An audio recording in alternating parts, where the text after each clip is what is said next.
안녕하세요. 로렌 원장 이정입니다. 이번 영상에서는 저희가 실리프팅 하고 났을 때 어떤 효과가 있는지, 그 실리프팅 어떻게 하는 건지 제가 시술에 대해서 간략하게 좀 설명을 드려보고자 합니다. 실리프팅을 하면 지금 왼쪽에 보시는 것이 시술하기 전에 있었던 실리프팅 사진인데요. 라인도 굉장히 좋고 전체적으로 리프팅할 게 별로 없어요. 근데도 불구하고 실리프팅을 원하시는 경우가 생각보다 많습니다. 왜 그러냐면 울세라든지 인모드라든지 슈링크라든지 썸마지라든지 이런 거 다 해봤어요. 다 해봤는데 실리프팅만한 게 없다. 내 피부를 당겨주고 내가 탄력 있어 보이는 게 실리프팅밖에 없다라고 하시는 분들 생각보다 많으시거든요. 이제 그런 분들은 실리프팅을 하게 되는데, 워낙 지금 사진처럼 라인도 좋고 처짐도 그렇게 많지 않으신 분들이 그럼 실리프팅하고 나서 도대체 어떤 결과가 있는지 사진을 찍어보면 전후 사진상에서 잘 안 나타날 때가 있긴 하지만 이것을 조금 더 디테일하게 살펴보면 많은 차이가 있습니다. 첫 번째로 증례가 이 점이 바뀌었어요. 점의 위치 높이가 서로 달라지는 걸 볼 수 있는데요. 이게 하고 나서 2주 뒤에 찍은 사진이거든요. 옆에서 보면 이 점의 높이가 위쪽으로 이동을 했습니다.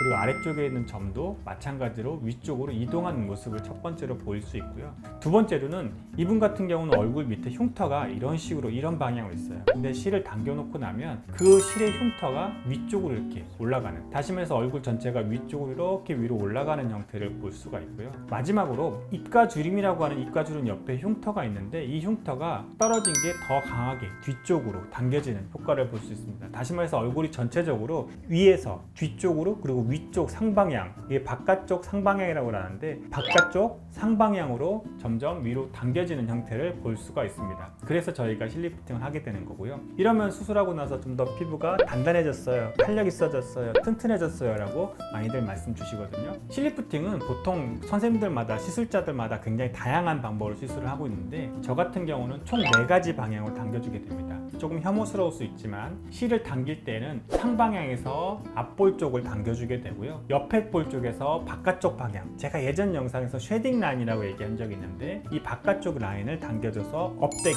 보여주게 하고 있고요. 그 다음에 귀 앞부분에서 불록 라인을 전체적으로 당겨주게 됩니다. 그리고 밑에 투턱 라인, 우리 턱 라인 자체는 귀 옆에서, 귀 밑에서 당겨주게 돼서 이렇게 총 4가지 방향으로 얼굴을 당겨주게 되는데, 그렇게 되면 피부가 탄력 있어지고 단단하게 보이는 역할을 하게 됩니다. 보통 이걸 다시 한번 설명을 드리면, 우리 얼굴을 리프팅 할 때는 총 4가지 방향으로 당겨주게 되는데요. 위쪽으로, 그다음에 바깥쪽으로, 그다음에 또 바깥쪽으로, 그다음에 턱 아래에서 귀 뒤쪽으로 당겨줘서 얼굴이 전체적으로 당겨질 수 있게 만들어주고 있습니다. 시술자들마다 선호하는 방법이 다르고 그 다음에 어떤 실을 사용하는지 다 다른데, 하지만 기본적인 원리 자체는 바깥쪽, 그 다음에 상방향 쪽으로 얼굴의 연조직이 당겨지게 만드는 것이 실리프팅의 기본적인 원리입니다. 각각 어떤 방법을 더 선호하고 어떤 부위에다 실을 더 많이 넣고 이런 것들은 상태에 따라서, 그 다음에 시술자들이 선호하는 방법에 따라서 다 다르니까 시술하기 전에 한번 상의를 받아보시는 게 좋고요. 저의 경우는 지금처럼 4가지 방향으로 당겨주고 있습니다. 보통 리프팅을 할 때는 안면거상, 그 다음에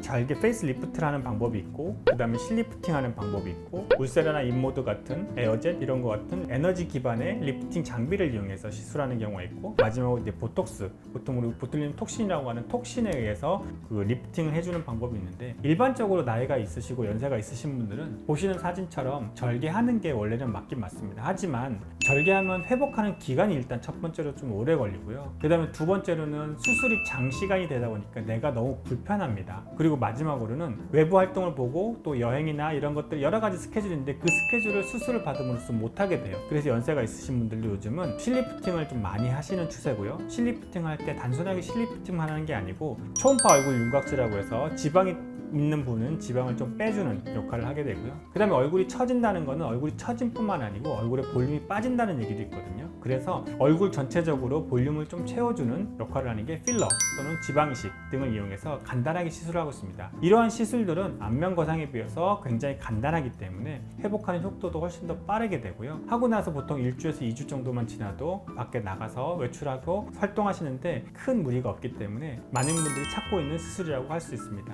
저희가 사용하는 실은 크게 4가지 종류의 실을 사용하고 있는데요. 엠파인더스를 사용하고 엔코그, 그 다음에 에스테팜이라고 하는 회사에서 나온 QTL, 그다음에 메디퓨처스에서 나온 다빈치, 그다음에 마지막으로 투텅 라인엔, 라이트 팜텍이라고 하는 회사에서 나온 듀얼 라인 V, 이 총 4가지 실을 이용해서 사용하고 있고요. 실의 종류는 이렇게 다양하지만 실의 성분은 단일 성분입니다. PDO라고 하는 성분의 단일 성분인데 다만 다른 점은 실마다의 굵기가 다르고 실의 돌기가 달려있는데 돌기의 디자인들이 달라요. 회사마다 좀 다르고, 그 다음에 실이 제조가 아무래도 어떤 경우는 뭐 찍어서 만드느냐 아니면 깎아서 만드느냐 아니면 뭐 초음파를 깎느냐 뭐 이렇게 여러 가지 방법이 있는데 그 방법에 따라서 실의 탄성이 달라요. 그래서 각각의 여러 회사들의 실을 사용하다 보면 이 환자분한테는 어떤 실이 더 맞겠구나, 이 환자분한테는 어떤 실이 더 낫겠다, 이런 얼굴형에서는 어떤 실이 좋겠다라고 하기 때문에 그게 각각 다 다르거든요. 그래서 저희는 4가지 종류의 실을 이용해서 항상 시술을 하고 있습니다. 이번 영상에서 저는